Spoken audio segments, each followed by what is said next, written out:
1장 8절에서 20절까지입니다. 빌레몬서 1장 8절에서 20절입니다.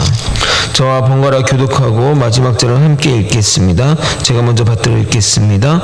이러므로 내가 그리스도 안에서 아주 담대하게 내게 마땅한 일로 명할 수도 있으나 도리어 사랑으로서 간구하노라. 나이가 많은 나 바울은 지금 또 예수 그리스도를 위하여 갇힌 자 되어 갇힌 중에서 낳은 아들 오네시모를 위하여 내게 간구하노라.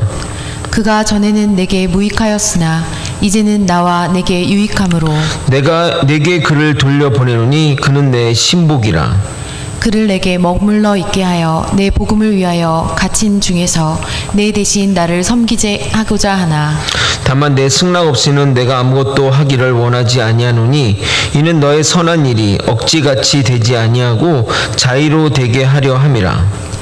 아마 그가 잠시 떠나게 된 것은 너로 하여금 그를 영원히 두게 함이니리. 이후로는 종과 같이 대하지 아니하고 종 이상으로 곧 사랑받는 형제로 둘 자라. 내가 특별히 그러하거든 하물며 육신과 주 안에서 상관된 내게라. 그러므로 내가 나를 동역자로 알진대 그를 영접하기를 내게 하듯하고 그가 만일 내게 불의하였거나 내게 빚진 것이 있으면 그것을 내 앞에 계산하라. 나 바울이 친필로 쓰노니 내가 갚으려니와 내가 이 외에 내 자신이 내게 빚진 것은 내가 말하지 아니하노라. 함께 읽겠습니다. 오 형제여, 나로 주 안에서 너로 말미암아 기쁨을 얻게 하고 내 마음이 그리스도 안에서 평안하게 하라. 아멘. 원래 매일 성경 본문은 오늘 빌레몬서를 마무리하기로 되어 있는데 다룰 내용이 많아 내일까지 전하도록 하겠습니다. 어제 배경 설명을 드렸듯이 오네시모는 빌레몬의 노예였고 주인에게 해를 끼치고 로마로 도망을 가게 됩니다. 그러므로 오네시모는 노예이자 죄인인 셈인 것입니다. 당시 법에 따르면 그가 잡히면 그는 죽음을 면치 못했을 것입니다. 로마 시대의 영화나 또 그런 드라마들을 보게 되면 죄가 없어도 주인대로 마음대로 할 수 있는 존재가 바로 노예였습니다. 로마 사회는 노예 제도로 기반하여 세워진 국가이기에 노예의 반란이나 항명은 아주 엄하게 다뤘습니다. 이런 것을 방치하거나 사소히 다루면 국가 체계가 붕괴될 수 있기 때문입니다. 로마뿐만 아니라 과거 계급사회로 구성된 사회나 국가는 계급사회를 무너뜨리는 그런 반란이나 시도를 철저하게 막았습니다. 헤게모니의 문제이기 때문에 더욱 그렇습니다. 어느 사회나 기득권층은 자신의 것을 지키기 위해 철저하게 행동합니다. 어제 말씀드린 모 아파트 분여회처럼 말입니다. 오늘은 본문 가운데 핵심 키워드 단어 중심으로 살펴보도록 하겠습니다. 사도 바울의 입장에서 이 전하는 부탁은 매우 어려운 부탁이기에 정말 말도 안 되는 부탁을 하는 입장이라서 그가 편지에 쓰는 단어 하나하나가 예사롭지 않고 매우 신경을 써서 사용해왔던 것을 보게 됩니다. 말 하나로 천냥빚을 갚는 것처럼 저같이 말을 주로 하는 사람들에게는 정말 교과서와 같은 성경 본문이라 할 수 있겠습니다. 오늘도 말씀을 따라주시는 은혜를 함께 나누도록 하겠습니다. 빌레몬과 함께 이 서신서를 받는 자 중에는 자매 아비아와 함께 병사된 아키뽀가 있는데 그들은 빌레몬의 아내며 아키뽀는 그의 아들을 말합니다. 우리와 함께 병사된 아키뽀라 해서 현역 구인을 의미하는 것이 아니냐 생각할 수 있는데 복음의 일에 병사같이 일해서 그렇게 표현한 것입니다. 그러므로 빌레몬 가부는 복음의 일에 온 가족이 전심전력으로 일하는 집안이라 하겠습니다. 빌레몬은 바울의 전도를 통해 예수님을 믿게 된 복음의 빚진 자 된 셈입니다.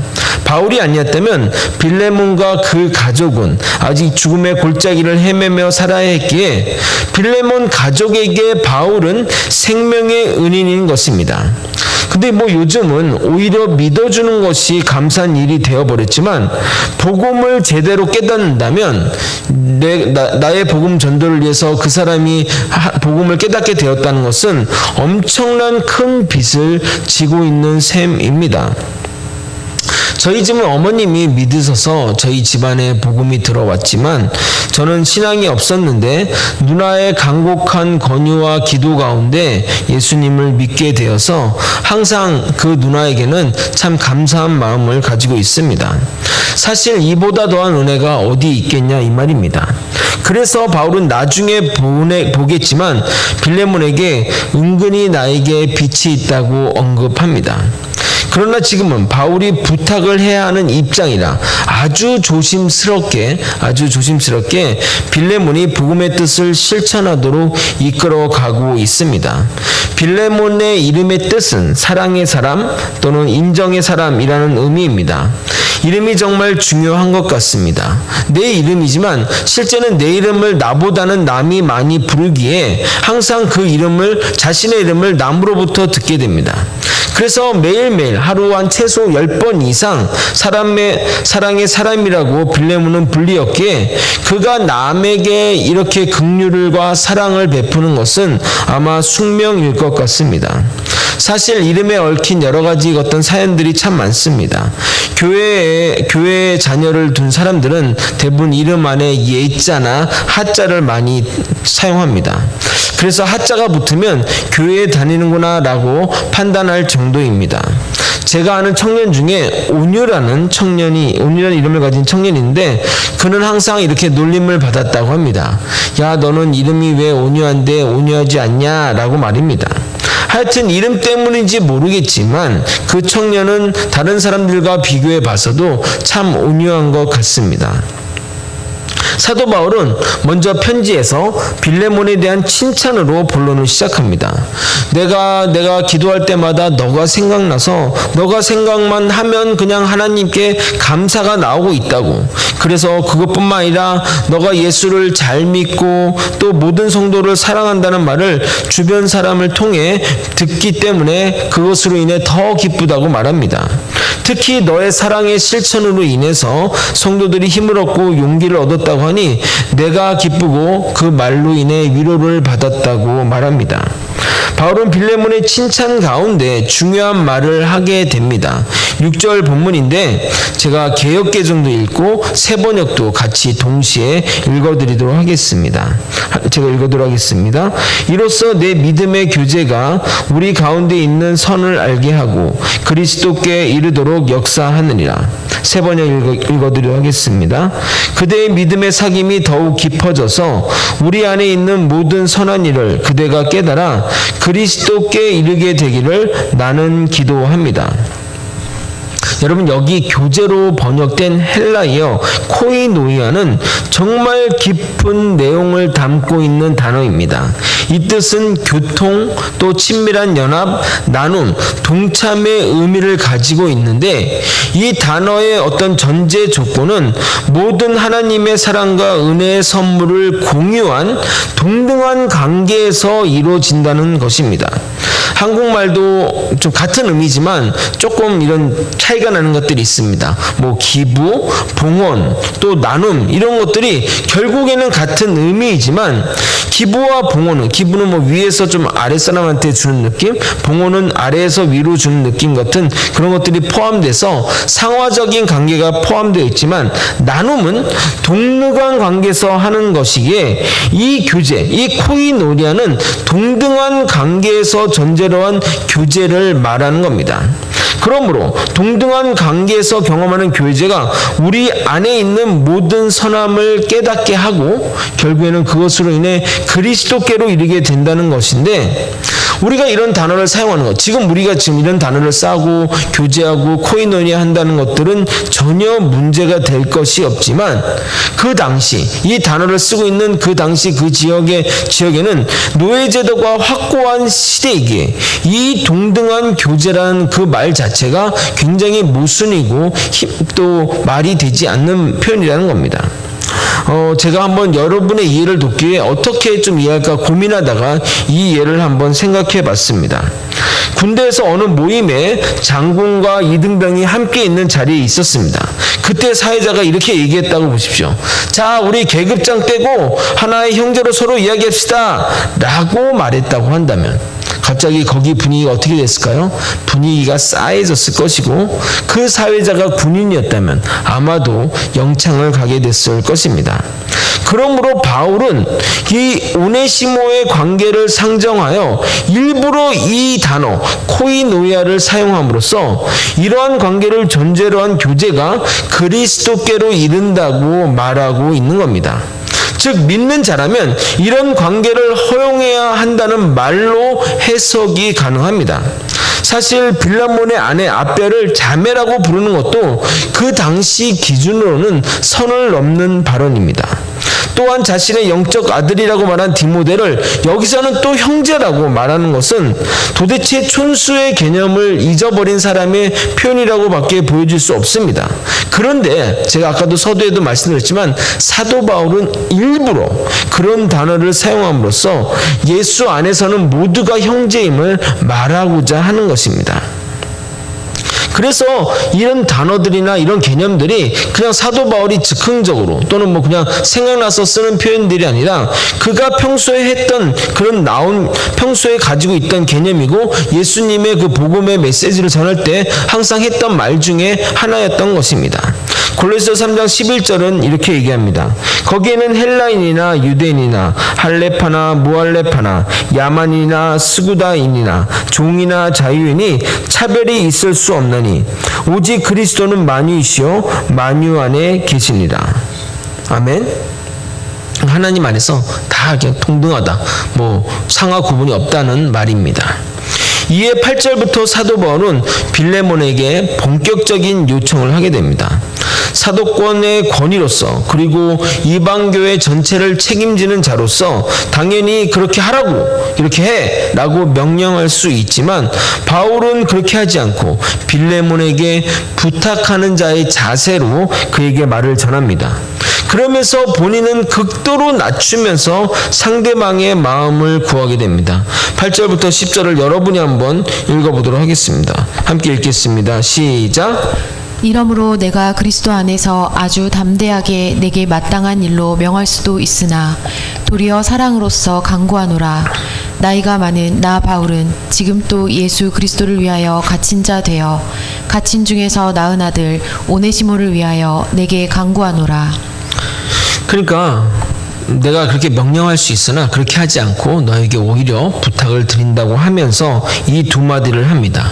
나이도 많고 감방에 갇힌 바울이 믿음으로 아들이 된 오네시모를 위하여 내게 부탁한다는 말입니다.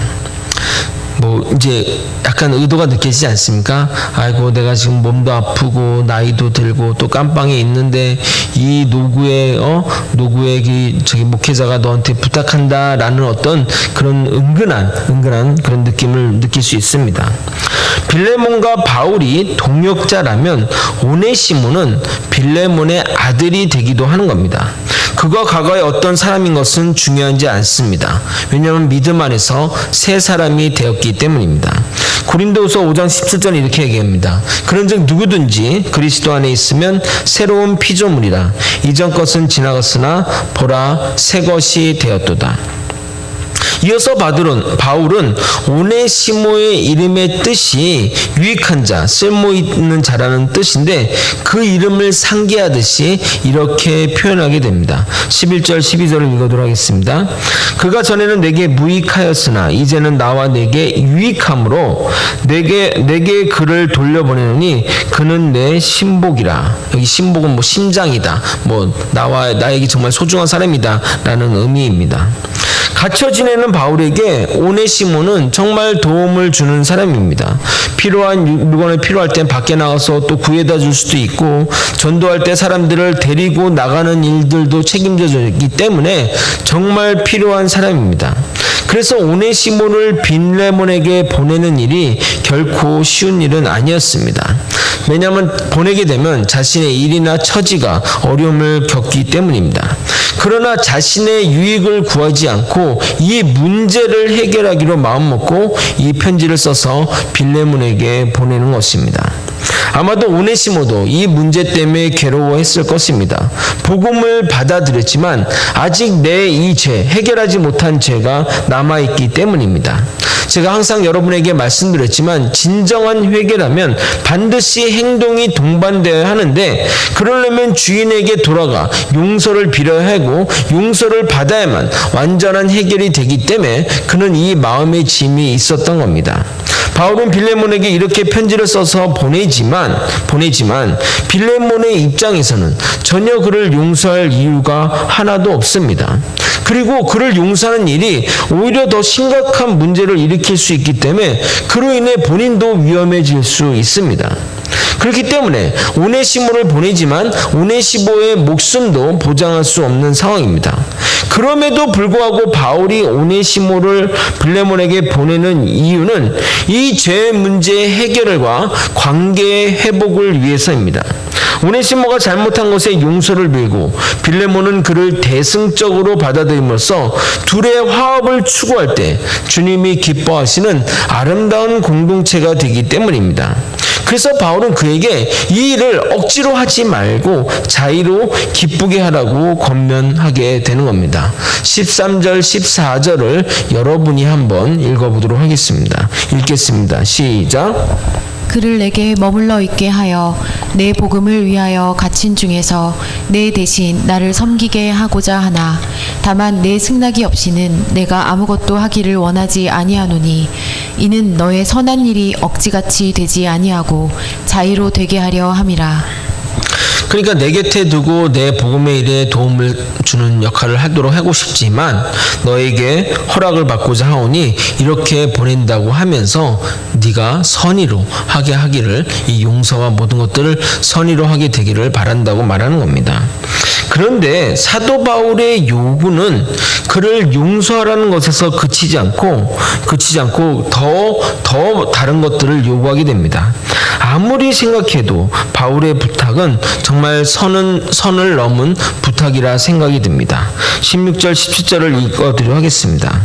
이후로는 종과 같이 대하지 아니하고 종 이상으로 곧 사랑받는 형제로 둘자라. 내가 특별히 그러하거든 하물며 육신과 주 안에서 상광된 내게냐. 그러므로 내가 나를 동역자로 알진대 그를 영접하기를 내게 하듯 하고. 단순히 그를 용서하는 그 수준을 넘어서 그를 형제로 받아들이고 내가 거기 갔을 때처럼, 그래서 나를 대접하는 것처럼 그를 영접하라고 말하게 됩니다. 이게 말이 됩니까? 이게 정말 말이 된다고 생각하십니까? 차라리 빌레몬의 입장에서는 그냥 오네시모가 안 오는 것이 더 나을 것입니다. 안 보고 그러면 그냥 없어졌구나, 사라졌구나 라고 생각했는데 그가 오니까 얼마나 더 화가 나겠습니까? 그런데 돌아와서 그 사람을 보는 것도 힘든데 그를 용서하고 그를 형제로 받아들이라고 말합니다. 정말 아무리 생각해도 정말 과한, 너무 심한 부탁입니다. 생각해 보십시오. 빌레몬의 입장에서는 그를 용서할 이유도 없고 그를 죽이지 않는 것도 대단한데 그를 형제로 받아들이고 사도 바울을 영접하듯이 하라니 말이 되냐 이 말입니다. 제가 여러분 성도분들의 집을 방문하면 최선을 다해서 대부분 섬겨주십니다. 그런데 자기의 원수, 여러분의 원수가 여러분 집에 방문하는데 저 대접한 것처럼 대접하라고 하니 정말 말이 안 되는 상황입니다. 만약 그를 그렇게 받아들이면 그 집에 있던 노예들은 술렁술렁 거릴 겁니다. 아니, 나와 같은 노예가 주인이랑 이제 친구가 되었네? 그래서 같은 밥상에서 밥 먹고 같이 예배를 드리고, 그런데 저 노예는 주인의 물건을 훔쳐 달아간 자 아닌가? 그럼 우리도 주인 물건 훔쳐서 달아간 다음에 다시 돌아오면 자유인도 되고 주인과 동등한 관계가 되는 거 아니야? 라고 수근수근 거렸을 것입니다. 그러나 빌레몬은 그를 용서하고 그를 형제로 받아들입니다. 만약 그렇게 하지 않았다면 골로새 교회는 존재하지 않았을 것이고 빌레몬서 또한 존재하지 않았을 것입니다. 그러나 빌레몬은 주의 말씀에 순복해서 그 말씀에 순종해 나아가게 됩니다. 여러분, 사랑의 원자탄이라는 별명을 가진 손양원 목사님을 아십니까? 이분의 일생에 대한 영화나 드라마가 많이 만들어져서 많은 이들이 아는데 간단히 소개하고 설교를 마치고자 합니다. 1948년은 좌우익의 대립이 치열해서 그런 와중에 여수 순천에서 제주 4.3 사건 진압 출동을 거부하며 군인들이, 특히 그 좌익 쪽에 있는 군인들이 반란을 일으켰습니다. 그로 인해 잠시 무정부 상태에 빠졌는데 일단의 군인들이 학교로 들어가 점령하면서 그곳에서 인민재판이 벌어졌습니다. 우익 성격이 강한 전국학생연맹에서 활동하고 있던 손양원 목사님의 두 아들 손동인, 손동신 형제가 재판에 처해졌고 둘은 총살형을 받게 되었습니다. 사이로 교회에서 부흥회를 하던 목사님에게 두 아들의 사형 소식이 전해지자 부흥회 자리가 장례식 자리로 돌변하게 되었습니다. 그때 목사님이 하신 그 부고사가 유명한데 그 9가지 하나님께 올려드리는 감사의 제목은 정말 눈물 없이는 들을 수 없습니다. 몇 가지만 소개해 드리도록 하겠습니다. 첫째, 나 같은 죄인의 혈통에서 순교자 자식들을 나오게 하셨으니 하나님께 감사합니다. 넷째, 한 아들의 순교도 귀하다 하거늘 하물며 두 아들의 순교일이요 하나님 감사합니다. 일곱째, 나의 사랑하는 두 아들을 총살한 원수를 회개시켜 내 아들로 삼고자 하는 사랑의 마음을 주신 하나님께 감사합니다. 여덟째, 내 두 아들의 순교로 말미암아 무수한 천국의 아이들이 생길 것이 믿어지니 우리 아버지 하나님께 감사합니다. 그 장례식 때 목사님들과 성도들은 아까 예배 때 부른 610장을 목 놓아 불렀다고 합니다. 이후 정세가 뒤바뀌어 반란군이 진압되고 국군 계엄 사령부는 반란을 주도한 자들을 체포해 처단하기 시작했습니다. 이 과정에서 손동인, 손동신 형제를 체포, 살해한 범인인 안재선도 처벌을 받게 되었는데 그래서 처벌로 인해 사형에 처해질 상황이었습니다. 손양원 목사님은 감방에 있는 안재선을 찾아가 손을 잡고 이렇게 말했다고 합니다. 너의 과거의 죄는 기억 안 할 테니 하나님 앞에 잘못을 뉘우치고 예수를 믿어 훌륭한 일꾼이 되어다오. 이어서 손양원 목사님은 군사 당국에 요청을 해서 안재선을 감방에서 꺼내고 자신의 친아들을 죽인 살인범을 양아들로 삼았다고 합니다. 가족들과 마을 사람들은 모두 경악했지만 아랑곳하지 않았다고 합니다.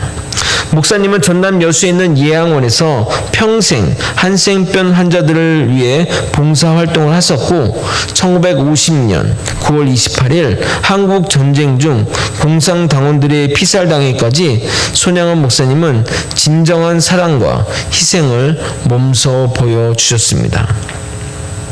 말씀을 정리하겠습니다. 하나님의 사랑의 실천은 용서입니다. 용서하지 않고서 하나님의 사랑을 안다고 말할 수 없습니다.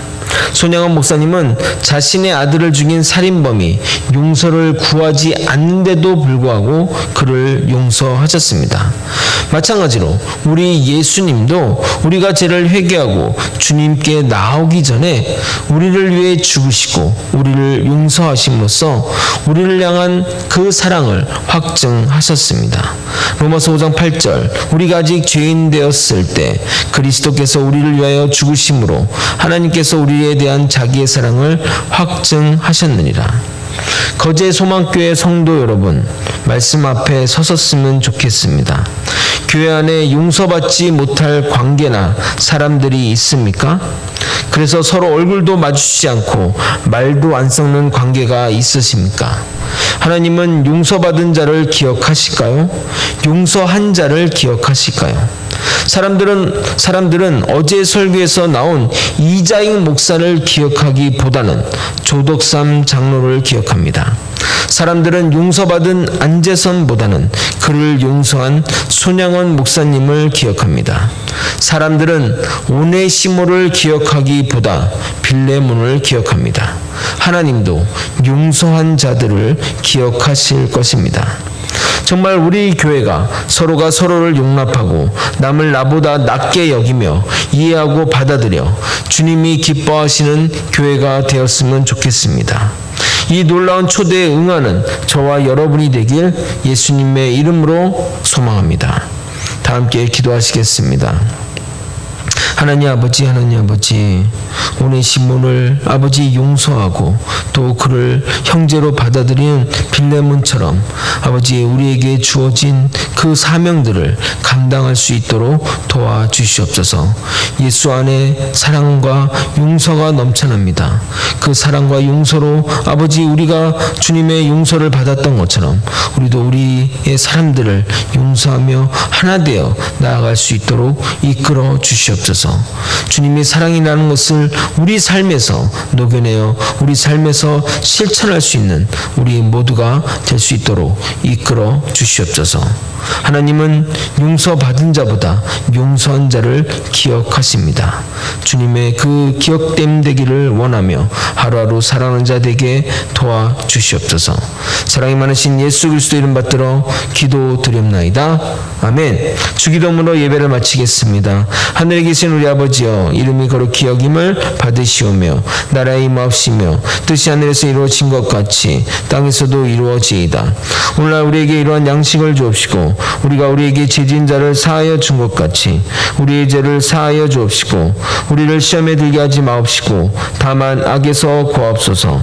대개 나라와 권세와 영광이 아버지께 영원히 있사옵나이다. 아멘. 우리